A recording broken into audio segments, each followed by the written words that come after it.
ഇത് Manjapra mass Motors എന്നായിരുന്നു. നമ്മുടെ ഹോണ്ട ആക്റ്റീവ വണ്ടി നമ്മൾ വർക്കിന് കയറ്റിയിട്ടുണ്ട്. ജന സർവീസിന് വേണ്ടിയിട്ടാണ് കയറ്റിയിരിക്കുന്നത്. നമുക്ക് കസ്റ്റമർ ജന സർവീസും അതുപോലെ എഞ്ചിൻ ഓയിൽ ചെക്ക് ചെയ്യുക, ഇതൊക്കെയാണ് പറഞ്ഞിരിക്കുന്നത്. നമ്മൾ വണ്ടി വർക്കിന് കയറ്റിയിട്ടുണ്ട്. അതിൻ്റെ ബാക്കിലെ ബ്രേക്കിൻ്റെ ഭാഗം പോലെ ചെക്ക് ചെയ്ത് തുടങ്ങുന്നുണ്ട്. എന്നിട്ട് ബാക്കിലെ ബ്രേക്ക് ഷൂ നമുക്കത് മാറ്റാറായിട്ടുണ്ട്. നിലവിൽ നമുക്കത് മാക്സിമം അഡ്ജസ്റ്റ്മെൻറ്റ് ആയിട്ടുണ്ട്. ഒരു പകുതിയോളം അഡ്ജസ്റ്റ്മെൻറ്റിലാണ് ഓടിക്കൊണ്ടിരിക്കുന്നത്.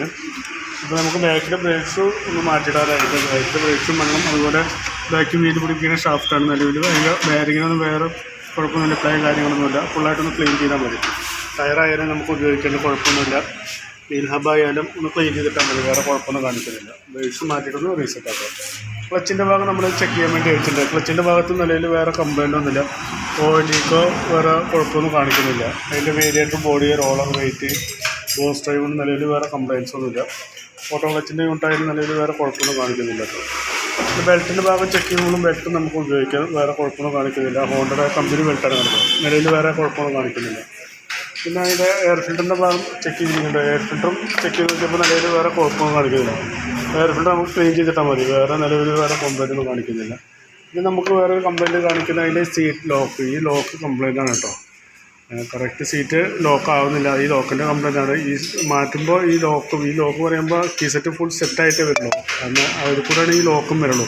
ഈ ലോക്ക് മാത്രമായിട്ട് നമുക്ക് മേടിക്കാൻ കിട്ടില്ല, ഫുൾ സെറ്റായിട്ട് അത് കിട്ടുള്ളൂ. ഇപ്പോൾ കംപ്ലയിൻറ്റ്സ് ആയിട്ടൊന്നും പറഞ്ഞിട്ടൊന്നുമില്ല. നമ്മൾ ചെക്ക് ചെയ്ത് കഴിഞ്ഞപ്പോൾ ഒരു കംപ്ലയിൻറ്റ് കണ്ടിട്ടുണ്ട്. അപ്പോൾ അതൊന്ന് നോക്കിയിട്ട് മാറ്റണമെങ്കിൽ ഒന്ന് പറഞ്ഞാൽ മതി. അപ്പോൾ നമുക്ക് മാറ്റണമെങ്കിൽ ആ സീറ്റ് ലോക്ക് ഫുള്ളായിട്ട് മാറ്റി ആ സീറ്റിൻ്റെ കേബിളും ക്യാച്ചറും മാറ്റിയിട്ട് വേണം അത് ക്ലിയർ ചെയ്യാൻ വേണ്ടി. അതുപോലെ ഫ്രണ്ടിലോട്ട് വന്നു കഴിഞ്ഞാൽ ഫ്രണ്ടിലോട്ട് ഈ ബ്രേക്കിൻ്റെ കേബിളുകൾ കംപ്ലൈൻ്റ് ആയി തുടങ്ങിയിട്ടുണ്ട്. ഈ രണ്ട് ബ്രേക്കിൻ്റെ കേബിൾ കംപ്ലൈൻ്റ് ആയി തുടങ്ങിയിട്ടുണ്ട്. ചിലപ്പോൾ അടുത്ത സർവീസ് വരെ ഓടാൻ ചാൻസ് കുറവായിരിക്കും. കയ്യോടെ നമുക്ക് ആ ബ്രേക്കിൻ്റെ കേബിളൊന്നും മാറ്റി റീസെറ്റ് ചെയ്യുന്നതായിരിക്കും നല്ലത്. പിന്നെ എസ്റ്റിമേറ്റിൽ ഈ രണ്ട് ബ്രേക്കിൻ്റെ കേബിളും ഉൾപ്പെടുത്താം കേട്ടോ. അതായത് നമുക്ക് അതിൻ്റെ ഫ്രണ്ട് വീലൊക്കെ നയിച്ച് ക്ലീൻ ചെയ്യാൻ, ഞാൻ ബാക്ക് വീൽ അയച്ചുകൊണ്ടാണ് ഫ്രണ്ട് വീൽ അയക്കാത്തത്. അപ്പോൾ അത് കഴിഞ്ഞ് ഫ്രണ്ട് വീലൊക്കെ നയിച്ച് അതിൻ്റെ ബ്രേക്ക് ക്യാമൊക്കെ നയിച്ച് ഗ്രീസ് ചെയ്തിട്ട് വേണം റീസെറ്റ് ചെയ്യാൻ. പിന്നെ നമ്മളതിൻ്റെ ബാറ്ററിയുടെ ഭാഗം ചെക്ക് ചെയ്തുകൊണ്ട് ബാറ്ററി ഇരിക്കുന്നത് 2023 മോഡൽ ആമറോണിൻ്റെ ബാറ്ററിയാണ്. ഇപ്പം നിലവിൽ സെൽഫിൽ വേറെ കുഴപ്പമൊന്നും കാണിക്കുന്നില്ല. എന്നാലും ബാറ്ററിയുടെ വോൾട്ട് ശരിക്ക് നോക്കുമ്പോൾ 12.97 റേഞ്ച് വോൾട്ടുണ്ട്. അത് ടെസ്റ്റിലേക്ക് കൊടുക്കുമ്പോഴായാലും ഒരു 8 വോൾട്ട് 8.85 റേഞ്ചിലേക്ക് ഏകദേശം കംപ്ലൈൻറ്റിൻ്റെ സ്റ്റേജ് വരെ എത്തിയിട്ടുണ്ട് കേട്ടോ ബാറ്ററി. അപ്പോൾ സെൽഫിൻ്റെ എന്തെങ്കിലും കൂടുതൽ കംപ്ലയിൻറ്റ്സ് കാണിക്കുകയെന്നുണ്ടെങ്കിൽ നമുക്ക് ആ ബാറ്ററി ഒന്ന് മാറ്റിയിടേണ്ടി വരും. ഓക്കെ, പിന്നെ നമ്മളതിൻ്റെ പ്ലഗൊക്കെ ഒന്ന് ചെക്ക് ചെയ്യുന്നുണ്ട്. പ്ലഗ് ആയ നിലയിൽ വേറെ കുഴപ്പമൊന്നുമില്ല, നമുക്കത് ക്ലീൻ ചെയ്തിട്ടാൽ മതി. സെക്കൻഡറി ഫിൽറ്റർ പറയും, നിലവിൽ വേറെ കുഴപ്പമൊന്നുമില്ല, നമുക്കത് ക്ലീൻ ചെയ്തിട്ടാൽ മതി.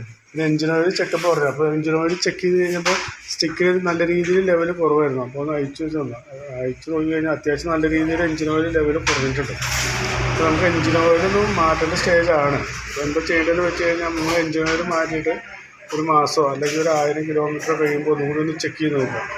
അപ്പോൾ ചെക്ക് ചെയ്തിട്ട് നമുക്ക് ഓയിൽ അങ്ങനെ കുറഞ്ഞ് പോകുന്നുണ്ടെങ്കിൽ അത് കംപ്ലൈൻ്റാണ്. അപ്പോൾ നിലവിലിപ്പോൾ നമുക്ക് ഓയിൽ മാറ്റിയിടാം. അപ്പോൾ ഒന്ന് ഒരു മാസം 1000 കിലോമീറ്റർ കഴിയുമ്പോൾ ചെക്ക് ചെയ്തിട്ട് വിലയിരുത്തുന്നതായിരിക്കും നല്ലത്.